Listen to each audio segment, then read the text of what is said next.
Hello everyone, this is Dr. Vandana Shukla, Pragya Homeopathy Clinic Lucknow, where health comes naturally. दोस्तों last video में मैंने आपको बताया था कि थायराइड ग्लैंड बेसिकली क्या होते हैं, ये कहाँ सिचुएटेड होते हैं, और एक बहुत ही इजी सा एग्जाम्पल हमने लिया था कार और एक्सेलरेटर पेडल का, जिसके थ्रू मैंने आपको समझाया था कि बेसिकली ये थायराइड ग्लैंड हमारी बॉडी में कर क्या रहा है। राइट, आज इस वीडियो में हम बात करेंगे कि थायराइड ग्लैंड कौन कौन से हार्मोन्स को रिलीज करता है, इन हार्मोन्स का क्या फंक्शन होता है हमारी बॉडी में, एंड ये हार्मोन्स बेसिकली हमारी बॉडी में बन कैसे रहे हैं, हम इस पर पूरी डिटेल में बात करेंगे आज। राइट, तो देखिए जो थायराइड ग्लैंड होता है हमारा, ये 4 हार्मोन्स रिलीज करता है, T4, T3, reverse T3 and calcitonin. हम सबसे पहले आपको कैल्सिटोनिन के बारे में थोड़ा सा डिस्क्रिप्शन देंगे, वाई, बिकॉज हम इस पर डिटेल में कभी और बात करेंगे। आज इस वीडियो पे हम बेसिकली फोकस करेंगे T3 और T4 हार्मोन्स पे। राइट, सो देखिए कैल्सिटोनिन एक हार्मोन है जो हमारे ब्लड में कैल्शियम के लेवल को चेक करता है कि हमारे ब्लड में बहुत ज्यादा कैल्शियम का अमाउंट बढ़ ना जाए। राइट, एक सेल होता है ऑस्टियोक्लास्ट, ये सेल क्या करता है, आपकी जो बोन्स होती हैं उसको तोड़ता है, उसको ब्रेक डाउन करता है, और वहां से वो कैल्शियम आपके ब्लड में आ जाता है। अब आपके ब्लड में ये कैल्शियम का लेवल बहुत ज्यादा बढ़ ना जाए, इसको चेक करता है, इसको मेंटेन करता है हमारा कैल्सिटोनिन हार्मोन। राइट, अब हम बात करेंगे T4, T3 हार्मोन्स के बारे में। सो देखिए थायराइड ग्लैंड में जो हार्मोन सबसे ज्यादा अमाउंट में रिलीज करता है, near about 80 to 90%, that is your T4 hormone. ठीक है, अब आप नाम से समझिए, T4 hormones means tetra iodothyronine. Tetra means 4, iodo means iodine के एटम्स, एंड थायरोनिन मीन्स आपका थायराइड ग्लैंड। राइट, तो मतलब ऐसा हार्मोन जिसमें आयोडीन के 4 एटम्स हैं। राइट, इसीलिए हम इसको बोलते हैं टेट्रा आयोडोथायरोनिन, या हम इसको थायरोक्सिन भी बोलते हैं, या हम इसको T4 हार्मोन बोलते हैं। अब लास्ट वीडियो में मैंने आपको बताया था कि आपको जो थायराइड ग्लैंड होता है ये T3, T4 हार्मोन्स को रिलीज करता है। ये दोनों हार्मोन ब्लड के थ्रू जाते हैं टारगेट सेल्स पे, और वहां जाकर के अपने फंक्शंस को परफॉर्म करते हैं और उन सेल्स को एनर्जी देते हैं। राइट, अब T4 हार्मोन जो है ये बेसिकली एक इनएक्टिव हार्मोन है। इनएक्टिव हार्मोन का मतलब इसका डायरेक्टली सेल्स पर कोई भी इम्पैक्ट नहीं है। जैसा मैंने आपको बताया कि जो T4, T3 हार्मोन्स होते हैं ये हमारे मेटाबॉलिक रेट को इंक्रीज करते हैं, हमारे सेल को एनर्जी देते हैं, लेकिन अगर T4 हार्मोन इनएक्टिव हार्मोन है तो ये आपके सेल्स को एनर्जी कैसे देगा। राइट, अब तो आपके सेल्स को एनर्जी कौन दे रहा है, आपके सेल को जो एनर्जी दे रहा है वो है T3 हार्मोन्स। ठीक, अब ये जो T3 हार्मोन होता है ये आपका थायराइड ग्लैंड सिक्रीट करता है, बट ये सिर्फ 10 to 20% आपकी बॉडी में रिलीज होता है। अब आप ये सोचिए कि आपकी बॉडी में तो इतने ढेर सारे सेल्स हैं, और मैंने बोला था कि T3 हार्मोन लगभग बॉडी के हर सेल को चाहिए एनर्जी के लिए।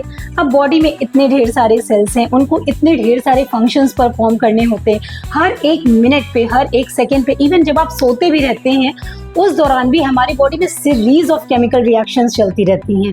तो अगर ये T3 हार्मोन सिर्फ 10 to 20% ही रिलीज हो रहा है तो हमारे सेल की रिक्वायरमेंट कैसे पूरी होगी। तो होता क्या है, आपके जो सेल्स होते हैं उनके अंदर एक कैपेबिलिटी होती है, वो करते क्या है, जो भी आपके T4 हार्मोन्स होते हैं जो थायराइड ग्लैंड से ब्लड के थ्रू इन सेल्स के पास पहुंचते हैं, ये सेल क्या करते हैं, उस T4 हार्मोन को कन्वर्ट कर देते हैं T3 हार्मोन में। ठीक है, तो बेसिकली यहाँ से आपके सेल्स को T3 हार्मोन मिलते हैं। देखिए कुछ T3 हार्मोन आपका थायराइड ग्लैंड भी प्रोड्यूस कर रहा है, वहां से भी आपके जो सेल्स होते हैं, muscle cells, liver, kidney, brain cells, वहां से भी आपके T3 हार्मोन लेते हैं। लेकिन अपनी रिक्वायरमेंट के अनुसार ये सारे सेल्स T4 हार्मोन से T3 हार्मोन को प्रिपेयर करते हैं। कैसे प्रिपेयर करते हैं, जब आपका थायराइड ग्लैंड इनको T4 हार्मोन भेजता है ब्लड के थ्रू, तो एक प्रोसेस होता है जिसको हम बोलते हैं डीआयोडीनेशन रिएक्शन। ठीक, अब डीआयोडीनेशन रिएक्शन क्या होती है, देखिए डीआयोडीनेशन मीन्स डीआयोडीनेशन, अगर हम इसको ब्रेक करेंगे तो डी का मतलब है डिक्रीज करना, आयोडीनेशन मीन्स आयोडीन के एटम को, तो डिक्रीज करना है आयोडीन के एटम को, कहां से, T4 से। ठीक है। तो आपके सेल्स क्या करते हैं, ये जो T4 हॉर्मोन्स होता है उसकी जो आउटर रिंग होती है वहां से एक आयोडीन के एटम को हटा देते हैं और ये आपका फिर बन जाता है T3 hormone. 3 hormones Y, because अब इसमें आयोडीन के सिर्फ 3 एटम्स बचते हैं, तो हम इसको क्या बोलते हैं, T3 हार्मोन। और ये जो T3 हार्मोन है ये होता है आपका एक्टिव हार्मोन। ये हार्मोन जब आपके सेल्स के पास जाता है, तो जो मैंने आपको इंसुलिन रेजिस्टेंस में एक लॉग की थ्योरी बताई थी, यहाँ पर भी वही सेम थ्योरी अप्लाई होगी। जब T3 हार्मोन प्रिपेयर हो जाता है तो इस हार्मोन के पास एक चाबी होती है जिसका ताला लगा रहता है आपके जितने भी सेल्स हैं, लिवर, किडनी, मसल सेल्स, आपके ब्रेन सेल्स, उनके सरफेस पे। ठीक है, T3 जाता है अपनी चाबी से, उसके लॉक को खोलता है, सेल्स के अंदर जाता है, उनको एनर्जी प्रोवाइड करता है और फिर आपके वो सारे फंक्शंस जैसे मेटाबॉलिज्म, ग्रोथ, डेवलपमेंट, ये सारे फंक्शंस को परफॉर्म करता है। ठीक है, तो अब आप ये समझिए कि आपकी बॉडी में थायराइड ग्लैंड अबंडेंट अमाउंट में T4 को प्रोड्यूस करता है, लेकिन T4 हार्मोन आपका एक इनएक्टिव हार्मोन है। ये सेल्स पर डायरेक्टली एक्ट नहीं करता, इसको सेल पहले कन्वर्ट करते हैं किसमें, T3 हार्मोन में। किस प्रोसेस से, बाय द प्रोसेस ऑफ डीआयोडीनेशन। और ये जो प्रोसेस है डीआयोडीनेशन का, देखिए इसको परफॉर्म करने के लिए एक बहुत ही इंपॉर्टेंट एंजाइम की जरूरत होती है जिसको हम बोलते हैं डीआयोडीनेस एंजाइम। डीआयोडीनेस एंजाइम की प्रेजेंस में ये डीआयोडीनेशन रिएक्शन होती है जहां पर आपके सेल्स T4 हार्मोन को कन्वर्ट करते हैं T3 हार्मोन में, और ये T3 हार्मोन जा करके आपके सेल्स के सरफेस पे उनके रिसेप्टर्स पे बाइंड करता है और जाकर के अपनी एक्टिविटीज को परफॉर्म करता है और उनको एनर्जी प्रोवाइड करता है। ठीक है, किडनी एंड मसल्स, इसमें जो एंजाइम है उसको हम बोलते हैं डीआयोडीनेस 1, और जो आपके ब्रेन में एंजाइम होता है उसको हम बोलते हैं डीआयोडीनेस 2 एंजाइम। तीसरा जो बहुत इंपॉर्टेंट एक हार्मोन रिलीज होता है that is your reverse T3। अब ये रिवर्स T3 क्या है, देखिए रिवर्स T3 भी एक तरीके का हार्मोन है जो इनएक्टिव पड़ा रहता है। ठीक, लेकिन ऐसा नहीं है कि इसका कोई काम नहीं है। जैसे T4 था वो भी आपका इनएक्टिव ही हार्मोन था, लेकिन बिना T4 के T3 का बनना is almost impossible. It is the raw material that is required for the development of T4, right. उसी तरह से रिवर्स T3 जो है, कहने को तो ये एक इनएक्टिव हार्मोन है, लेकिन इसके भी छोटे मोटे फंक्शंस हैं बॉडी में, या यूँ कहिए कि बहुत ही इंपॉर्टेंट एक फंक्शन है हमारी बॉडी में। अब ये रिवर्स T3 कैसे बनता है आपकी बॉडी में, अभी मैंने आपको बताया कि आपके जो सेल्स होते हैं, ये सेल क्या करते हैं, जब T4 हार्मोन्स इनके पास जाता है तो जो T4 हार्मोन की आउटर रिंग होती है, उस आउटर रिंग से ये एक आयोडीन का एटम हटा देते हैं, तो वो T4 किस में कन्वर्ट हो जाता है, T3 में, और वहां से ये T3 इनको मिल जाता है। अब अगर कभी इस प्रोसेस में आउटर रिंग से आयोडीन एटम ना हट करके अगर T4 हार्मोन्स की इनर रिंग से कोई आयोडीन का एटम हट गया, तो वो फॉर्म करता है आपका रिवर्स T3। ठीक है, अब ये रिवर्स T3 का फंक्शन क्या है, देखिए रिवर्स T3 क्या होता है, इन जनरल जब आपका T3 हार्मोन होता है, जब वो बनता है तो क्या होता है, वो T3 हार्मोन जाता है सेल के सरफेस से बाइंड हो जाता है। लेकिन जो रिवर्स T3 है, क्योंकि वहां पर जो आयोडीन एटम निकला है वो इनर रिंग से निकला है T4 हार्मोन के, तो ये वाला रिवर्स T3 जाकर के आपके सेल से बाइंड नहीं हो पाता। क्यों, क्योंकि यहाँ पर आयोडीन एटम्स की जो पोजीशन है वो चेंज हो जाती है। ठीक है, बनता ये भी T3 है जैसे आपका T3 हार्मोन बन रहा है, लेकिन यहाँ पर आयोडीन एटम्स की पोजीशन चेंज हो जाती है, जिसकी वजह से रिवर्स T3 जा करके आपके सेल से बाइंड नहीं हो पाता। बाइंड नहीं हो पाएगा तो सेल पे कोई एक्शन नहीं करेगा, कोई मेटाबॉलिज्म बूस्ट नहीं करेगा, कोई एनर्जी नहीं प्रोवाइड करेगा। तो बेसिकली रिवर्स T3 आपका किस कंडीशन में फॉर्म होता है, जब आपकी बॉडी स्ट्रेस की कंडीशन में होती है, बहुत ज़्यादा स्ट्रेस की कंडीशन में है, या किसी ट्रॉमा में चली गई है, या कोई क्रॉनिक डिजीज से आप सफ़र कर रहे हो बहुत ही सीवियरली। ठीक है, और या आप फास्टिंग की स्टेज पर हो, आप बहुत दिनों से कुछ खा पी नहीं रहे हो, उस दौरान आपकी बॉडी प्रोड्यूस करना शुरू कर देती है रिवर्स T3। ऐसी कंडीशन में जब स्ट्रेस होता है, जब कोई ट्रॉमा हो जाता है, उस दौरान T3 हार्मोन बनने की बजाय रिवर्स T3 बनता है, जिससे मेटाबॉलिज्म की ये जो एक्शन है ये रुक जाए, आपके सेल्स के जो फंक्शंस हैं वो थोड़े से कम हो जाए, जिससे जो एनर्जी रिक्वायर्ड हो रही होगी सेल को फंक्शंस करने में वो सेव हो सके, जिसको आप आगे यूज कर सके। सो reverse T3 is again very important hormone. अभी आपको मेरी वो कार और एक्सीलरेटर वाली थ्योरी याद होगी तो आप रिलेट कर सकते हैं इस पूरे एग्जाम्पल को कि जैसे कार में क्या होता है कि गाड़ी को चलाने के लिए आपको फ्यूल चाहिए होता है, ठीक है। तो फ्यूल क्या है यहाँ पे? T4 हार्मोन, ठीक है। अब फ्यूल चला तो गया, लेकिन फ्यूल तब तक एक्टिव नहीं होगा जब तक इंजन उसको बर्न नहीं करेगा। फ्यूल को जब बर्न करेगा तभी आपकी गाड़ी फ्यूल को यूटिलाइज कर पाएगी। तो जो फ्यूल को बर्न करके जो एनर्जी बन रही है वो हो गई आपकी T3 हार्मोन।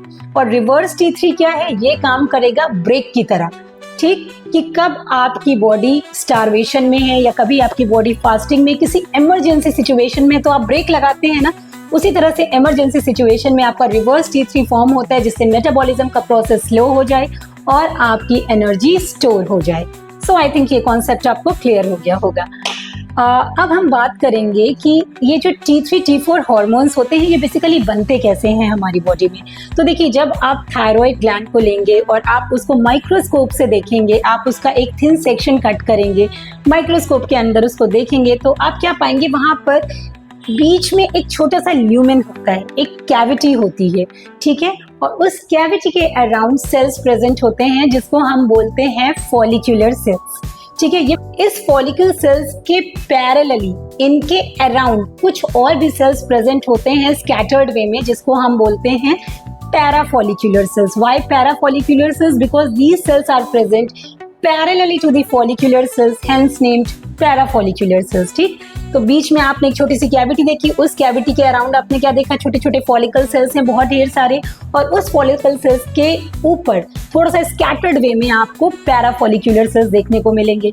अब ये फॉलिक्यूलर सेल्स का फंक्शन क्या है? ये जो फॉलिक्यूलर सेल्स होते हैं ये प्रोड्यूस करते हैं आपका T3 T4 हार्मोन, और जो पैराफॉलिक्यूलर सेल्स हैं ये बनाते हैं आपका कैल्सिटोनिन हार्मोन। T4 को हम बोलते हैं टेट्रा आयोडोथायरोनिन, T3 को हम बोलते हैं tri iodothyronine. Tetra means 4, tri means 3, iodo means iodine and thyronine means आपके थायराइड ग्लैंड में, ठीक है। आपको ऐसा लग रहा होगा कि थायराइड हार्मोन बनाने के लिए सिर्फ हमें आयोडीन के एटम्स चाहिए, बट ऐसा नहीं है। आयोडीन के साथ साथ एक और भी मॉलिक्यूल है जो बहुत इंपॉर्टेंट है थायराइड हार्मोन को बनाने के लिए, and that is your tyrosine, ठीक है। टायरोसिन एक तरीके का अमाइनो एसिड है। ये अमाइनो एसिड बनता है एक और अमाइनो एसिड से जिसको हम बोलते हैं फिनाइल एलानिन। बोलते हैं कि जो अमाइनो एसिड्स होते हैं वो एंड प्रोडक्ट होते हैं हमारे प्रोटीन्स के। हम जो कुछ भी खाते हैं, जो प्रोटीन रिच फूड खाते हैं, जब वो हमारी बॉडी में उसका ब्रेक डाउन होता है तो फाइनल ब्रेक डाउन उसका अमाइनो एसिड्स में होता है, ठीक है। तो टायरोसिन भी क्या है? एक तरीके का अमाइनो एसिड है जो हमारी बॉडी में होता है। ये कैसे आता है हमारी बॉडी में? By the protein rich diet, ठीक। दूसरा क्या है? आयोडीन हमारी बॉडी में कहाँ से आता है? तो आप सब जानते हैं। देखिए, जो सी बीच के किनारे रह रहे हैं उनके पास तो भाई बहुत ज़्यादा सोर्स है आयोडीन का, लेकिन हम जैसे लोग जो सी बीचेस से बहुत दूर रहते हैं उनको क्या लेना पड़ता है? उनको लेना पड़ता है आयोडाइज्ड फूड। आयोडाइज्ड फूड क्या होते हैं? सबसे कॉमन है आपका आयोडाइज्ड नमक, आयोडाइज्ड सॉल्ट जो आप अपनी डाइट में लेते हैं, ठीक है। वहाँ से आपको आयोडीन मिलता है। साथ में एग बहुत ही अच्छा सोर्स है, उसका येलो पार्ट, उसका वाइट पार्ट, दोनों ही बहुत अच्छे सोर्स हैं आयोडीन के। और साथ में डेयरी प्रोडक्ट्स जैसे मिल्क हो गया, चीज़ हो गया, योगर्ट हो गया, ये सब बहुत ही अच्छे सोर्स हैं, एक्सीलेंट सोर्स है इनफैक्ट आयोडीन के लिए, ठीक है। अब देखिए, आयोडीन जो हमारी बॉडी में आता है ना, वो ऐसा नहीं है कि सीधे आपने कुछ खाया और आयोडीन मॉलिक्यूल्स हमारी बॉडी में आ गए, ऐसा नहीं होता, ठीक है। हम जो कुछ भी खाते हैं तो जो आयोडीन हमारी बॉडी में आता है वो आयोडाइड के फॉर्म में आता है, जिसको हम बोलते हैं आयोडाइड आयंस, I-, ठीक है, इसके फॉर्म में आता है। अब आपने कोई भी आयोडाइज्ड फूड लिया, आयोडाइड आयन आपके ब्लड के अंदर आया, तो आपका थायराइड फॉलिकल क्या करता है? थायराइड फॉलिकल वही जगह है जहाँ पर T3 T4 हार्मोन्स बन रहे हैं। थायराइड फॉलिकल ने देखा कि आयोडाइड आयन आया है तो उसने झट से उस आयोडाइड आयन को ट्रैप कर लिया, ठीक है, ट्रैप कर लिया, जिससे कि वो वापस ब्लड में ना जाए, अदरवाइज वो सर्कुलेशन में चला जाएगा, ठीक है, तो इसने क्या किया, आयोडाइड आयन आते रहे, ये आयोडाइड आयन को ट्रैप करता जाएगा। ठीक है, अब एक आयोडाइड आयन दूसरे आयोडाइड आयन के साथ मिल करके क्या बनाएगा, आयोडीन का एटम। ठीक है, I2 I minus plus I minus, ये दोनों मिलकर के क्या बनाएंगे, I2 आयोडीन। ठीक है, तो डायरेक्टली हमारी बॉडी में आयोडीन नहीं बन रहा, आयोडाइड आपस में ज्वाइन हो रहे हैं और फिर वो बना रहे हैं आयोडीन। ये सारी प्रोसेस आपके थायराइड फॉलिकल के अंदर चल रही है। तो ये जो प्रोसेस होती है जहां पर एक आयोडाइड आयन दूसरे आयोडाइड आयन से ज्वाइन होता है, इस प्रोसेस को हम क्या बोलते हैं, ऑक्सीडेशन। ठीक, अब क्या हो रहा है, आयोडीन आपको मिल गया, टायरोसिन आपकी बॉडी में आ गया प्रोटीन रिच डाइट से, लेकिन ये टायरोसिन अभी तो आपकी बॉडी में है, इसको आना कहाँ है, थायराइड फॉलिकल्स में, तभी ये दोनों ज्वाइन होंगे और आपके T4 T3 हार्मोन्स बनाएंगे। ठीक, तो अब ये टायरोसिन आपके थायराइड फॉलिकल तक कैसे आएगा, तो एक प्रोटीन होता है जिसको हम बोलते हैं थायरोग्लोब्युलिन, ये यहाँ पर एक कैरियर की तरह काम करता है। जैसे ही आपकी बॉडी में टायरोसिन बनता है, ये थायरोग्लोब्युलिन क्या करता है, आपके टायरोसिन को उठाता है और ले जाता है थायराइड फॉलिकल्स के पास। ठीक है, वहां पर आयोडीन मॉलिक्यूल्स पहले से हैं, आयोडीन एटम्स ऑलरेडी फॉर्म हो चुके हैं, वो आयोडीन और आपका टायरोसिन मिल करके क्या बनाएगा, mono iodo thyronine. Why mono iodo, क्योंकि अभी क्या है, हमने आयोडीन का एक एटम लिया जो दो आयोडाइड आयन से मिलकर के बना, और एक हमने टायरोसिन लिया, एक आयोडीन का एटम और एक टायरोसिन मिल करके क्या बनाएंगे, mono iodo thyronine. Why mono, because they have only one single atom of iodine. ठीक, कई बार ऐसा होता है कि यहाँ से थायराइड फॉलिकल से दो आयोडीन एटम्स आ गए और एक टायरोसिन मॉलिक्यूल आया, तो ये दोनों मिलकर के क्या बनाएंगे, डाई आयोडो थायरोनिन। क्यों, क्योंकि यहाँ पर आयोडीन के दो एटम्स प्रेजेंट हैं। ठीक, अब ये जो रिएक्शन है जहाँ पर आपका आयोडीन और टायरोसिन एक दूसरे से मिलते हैं, इस रिएक्शन को हम बोलते हैं ऑर्गेनिफिकेशन रिएक्शन। ठीक, तीसरी रिएक्शन क्या आती है इसमें, कपलिंग रिएक्शन। अब कपलिंग रिएक्शन क्या है, देखिए ये जो प्रोसेस मैंने आपको बताया, इस प्रोसेस में बहुत ढेर सारे मोनो आयोडोथायरोनिन बन जाते हैं, बहुत सारे डाई आयोडोथायरोनिन बन जाते हैं। मोनो वो है जहां पर आयोडीन का एक एटम है और टायरोसिन का एक मॉलिक्यूल है। डाई वो है जहां पर आयोडीन के दो एटम्स हैं और टायरोसिन का एक मॉलिक्यूल है। ठीक, अब कपलिंग रिएक्शन में क्या होता है, ये दोनों आपस में रिएक्ट करने लगते हैं, मतलब एक मोनो आयोडो और एक डाई आयोडो जब मिलेगा तो ये मिलकर के कितने बनाएंगे आयोडीन के एटम्स, 3। मोनो आयोडो में एक आयोडीन का एटम, डाई आयोडो में दो आयोडीन के एटम्स, मिलकर के कितने बनाए, 3 आयोडीन के एटम्स। और जब 3 आयोडीन के एटम्स बनते हैं तो क्या फॉर्म होता है आपका, tri iodo thyronine, that is your T3 hormone. Right, अब दूसरा एक तो ये प्रोसेस हो गया, दूसरा क्या है कि ये जो डाई आयोडो है, ये एक डायोडो दूसरे डाई आयोडो से रिएक्ट कर जाए, ठीक है, उससे आकर के ज्वाइन हो जाए। तो जब दो डाई आयोडो बनेंगे, एक डाई आयोडो के पास दो आयोडीन के एटम, दूसरे डाई आयोडो के पास दो आयोडीन के एटम, ये दोनों आपस में मिलेंगे तो कितना बनाएंगे, 4 आयोडीन एटम्स। तो ये मिला करके क्या बनाएंगे, टेट्रा आयोडो थायरोनिन। राइट, तो ये क्या बना दिया, T4 हार्मोन्स, क्योंकि इसमें आयोडीन के 4 एटम्स प्रेजेंट हैं। तो यहाँ से बनता है आपका T3 T4 हार्मोन। राइट, तो कौन कौन से 3 रिएक्शंस हमने देखी, और ये सारी रिएक्शंस देखिए जो आपकी हो रही है ना, ये हो रही है आपके थायराइड फॉलिकल्स के अंदर। ठीक, क्योंकि थायराइड फॉलिकल ही आपका T3 T4 हार्मोन्स को बना रहा है। कौन कौन सी रिएक्शन थी, सबसे पहले था ऑक्सीडेशन, जहां पर हमने दो आयोडाइड आयन को जोड़ करके आयोडीन का मॉलिक्यूल बनाया। दूसरी रिएक्शन क्या थी, ऑर्गेनिफिकेशन, जहां पर हमें टायरोसिन भी मिल गया और हमारे पास आयोडीन भी है, इन दोनों को हमने ज्वाइन किया तो या तो हमें मोनो आयोडो मिल जाएगा या तो हमें डाई आयोडोथायरोनिन मिल जाएगा। उसके बाद तीसरी रिएक्शन होती है कपलिंग रिएक्शन, जहां पर हम एक मोनो आयोडो को या तो डाई आयोडो से ज्वाइन कर देते हैं तो हमें ट्राई आयोडोथायरोनिन मिल जाता है जैसा T3 हार्मोन, या हम दो डाई आयोडो को ज्वाइन कर देते हैं तो हमें क्या मिल जाता है, T4 हार्मोन। और यहाँ से ये T3 T4 हार्मोन चले जाते हैं आपके ब्लड में, और ब्लड से वो जाते हैं डिफरेंट टारगेट सेल्स पर, और वहां जाकर के उनको एनर्जी प्रोवाइड करते हैं और मेटाबॉलिज्म को बूस्ट करते हैं। मैंने आपको 3 रिएक्शंस बताई, oxidation, organification and coupling reaction. ये तीनों ही रिएक्शन आपकी कहाँ हो रही हैं, थायराइड फॉलिकल्स के अंदर, क्योंकि थायराइड फॉलिकल क्या फॉर्म कर रहा है, T3 T4 हार्मोन्स। राइट, जब भी हमारी बॉडी में कोई भी रिएक्शंस होती हैं, हमेशा उस रिएक्शन में हेल्प कौन करता है? कोई ना कोई एंजाइम हेल्प करता है। जैसे मैंने आपको बताया था डीआयोडीनेशन रिएक्शन हो रही थी, तो उसमें हेल्प कौन कर रहा था? डीआयोडीनेस एंजाइम। उसी तरह से यहाँ ये जो रिएक्शंस हो रही हैं, ऑक्सीडेशन, कपलिंग एंड ऑर्गेनिफिकेशन, इनको भी हेल्प करने के लिए इनका भी जो हीरो है वो भी एक एंजाइम है जिसको हम क्या बोलते हैं? थायरोपरऑक्सीडेज एंजाइम। अगर ये एंजाइम नहीं होगा थायराइड फॉलिकल के अंदर तो ये तीनों रिएक्शंस का होना ऑलमोस्ट इम्पॉसिबल है। तो जो हीरो है इन तीनों रिएक्शंस को कराने वाला वो है आपका थायरोपरऑक्सीडेज एंजाइम। Y thyro? क्योंकि ये रिएक्शन थायराइड के अंदर हो रही है। Why peroxidase? क्योंकि ये एक परऑक्सीडेशन रिएक्शन है। And why is? जब भी किसी चीज के आगे एस लग जाता है मतलब वो एक एंजाइम है।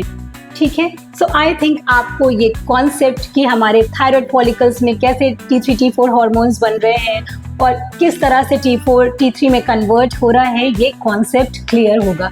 नेक्स्ट वीडियो में हम बात करेंगे कि जब ये T3 T4 हार्मोन बन जाते हैं और ये ब्लड के थ्रू टारगेट सेल्स में जाते हैं और वहाँ पर ये आपके मेटाबॉलिज्म को बूस्ट करते हैं तो क्या होता है? तो बेसिकली ये जो मेटाबॉलिज्म है ये क्या है, ये हम बात करेंगे अपने नेक्स्ट वीडियो में।